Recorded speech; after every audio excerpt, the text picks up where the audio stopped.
Greetings and welcome. So I have an hour between deliveries and I thought, what better way to spend that hour than check out what Talk TV have got to offer on their morning viewing. So I'm thinking morning TV, what do you want from morning TV? You want positivity, right? You want to be energized for the day. You want to be set up, pumped. Yes, let's get going with the day. So let's see if Talk TV can deliver those things.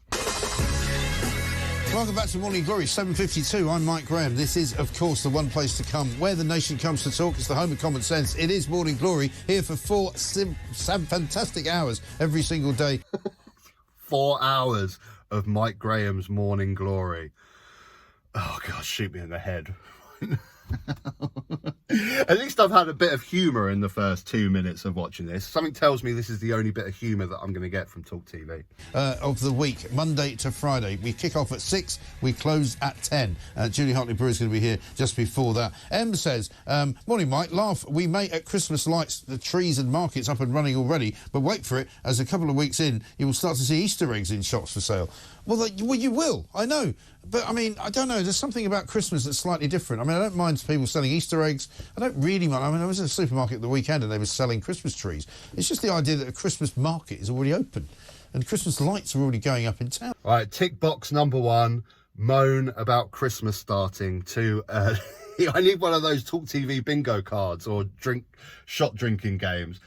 Talk about Christmas starting too early. I tell you what, if you wanted to help people better integrate into these countries, you know, like migrants and stuff like that, teach them how to moan about Christmas decorations coming in the shop early. Just mutual bonding of moaning, and we'd sort out all of our integration problems in this country because we love to moan about Christmas. How about this from David? Christmas lights in November. Bet this helps climate change. Nat. And here's one from Linda, who says, Mike, shh.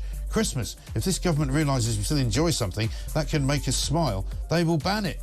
Well, I mean, I wouldn't worry too much about that. I don't think they can actually ban Christmas. But seriously speaking, isn't it a bit early for a Christmas market? I don't care where you're coming from, but in London, in Trafalgar Square, it's open already. I'm not having it. Oh, God forbid, Mike. God forbid that people have a bit of Christmas cheer, have maybe a nice little mulled cider in a Christmas market in November. God forbid those small little local businesses that are able to sort of maximise their profits by selling in November as well. God forbid. We've been talking as well about Archbishop Welby. He is no longer the Archbishop of Canterbury. He resigned yesterday in a flood of what can only be described as scandal, really. The church is now in some kind of crisis. An awful lot of people saying, what's going to happen now? Should he retain his place and his position in the House of Lords, or should he be kicked out? Should he remain in any way part of the fabric of modern Britain? Should he just disappear off and go and live on an island somewhere and beat himself with sticks for the rest of his life? Or, in fact, should he be given some kind of plum job or other by the government? He gets defended an awful lot this morning by the likes of Alistair Campbell, by the likes of Rory Stewart. The lefties love the Archbishop. Now, this is something that these media outlets do all the time, Talk TV, GB News and stuff. This like blanket labelling. Lefties love the Archbishop of Canterbury. And you're basing that off the opinions of an ex-Tory MP that spent 9 years delivering austerity to this country, and Alistair Campbell, a massive instigator on why the UK went into the Iraq War. Not really authorities on the left of politics, are they? I mean, this makes no sense at all. The Archbishop of Canterbury, you know, a British institution, he has a peerage, he's in the House of Lords.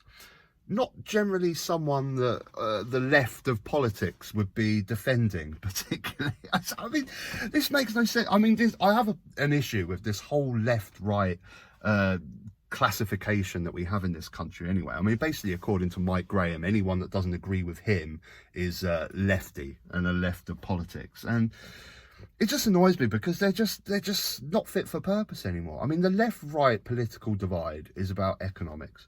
If you're left-wing, you're in favour of higher taxation, higher government spend. If you're right-wing, you're in favour of less taxation, smaller government.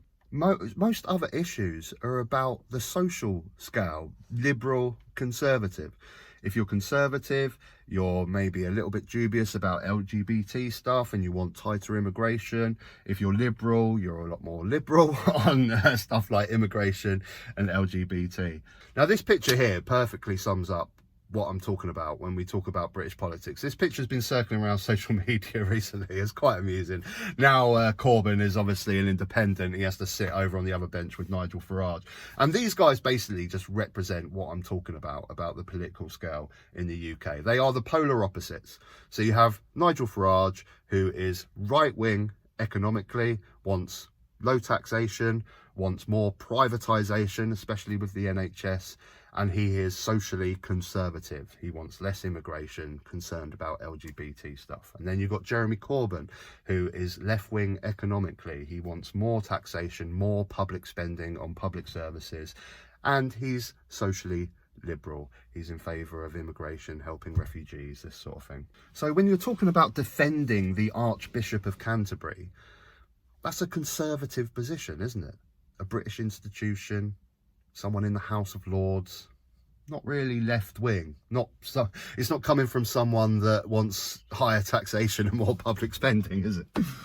But one thing that I found quite interesting about this photo, though, is that if these two actually united forces, obviously this is a complete brain experiment, this would never happen, but they would actually be a force to be reckoned with in British politics.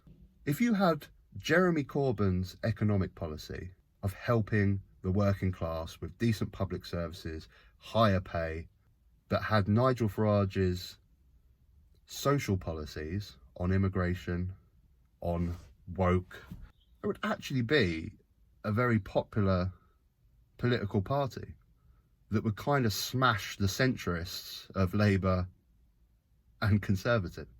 I have often said there is a vacuum in this country for a socially conservative party, but economic left wing.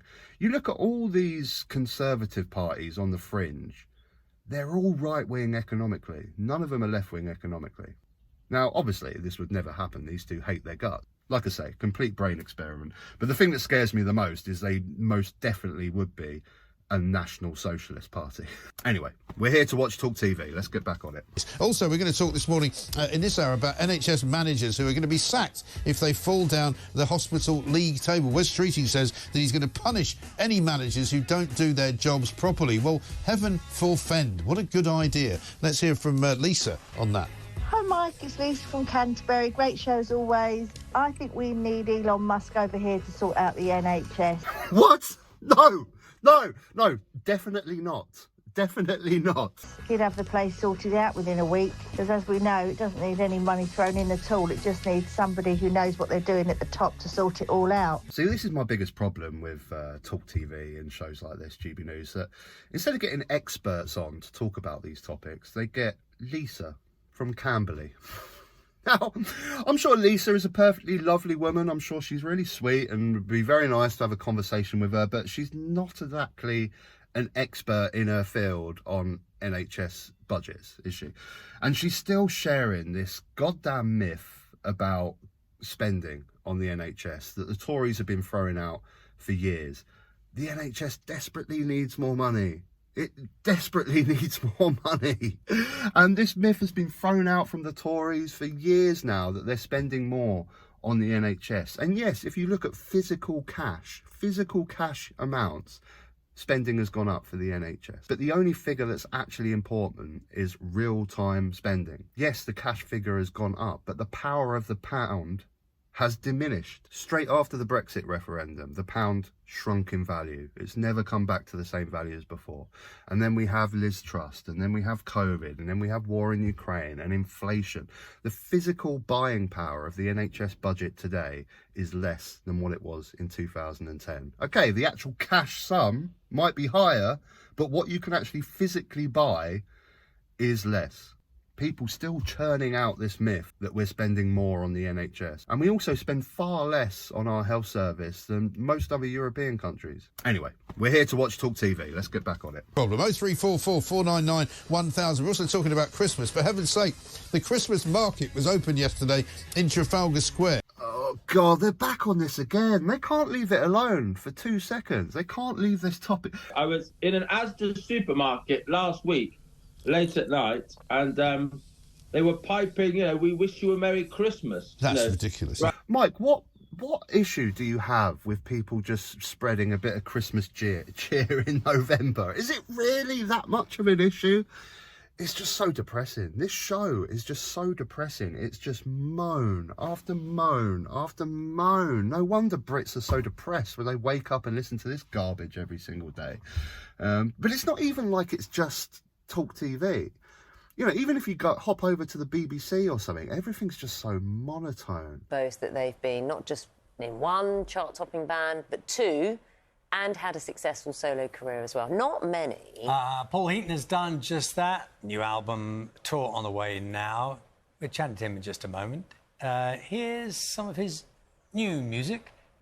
There's just no excitement. There's no positivity. It's just dreariness. Like if you go and watch like a morning show over in Greece or something, they're like pumped, they're excited.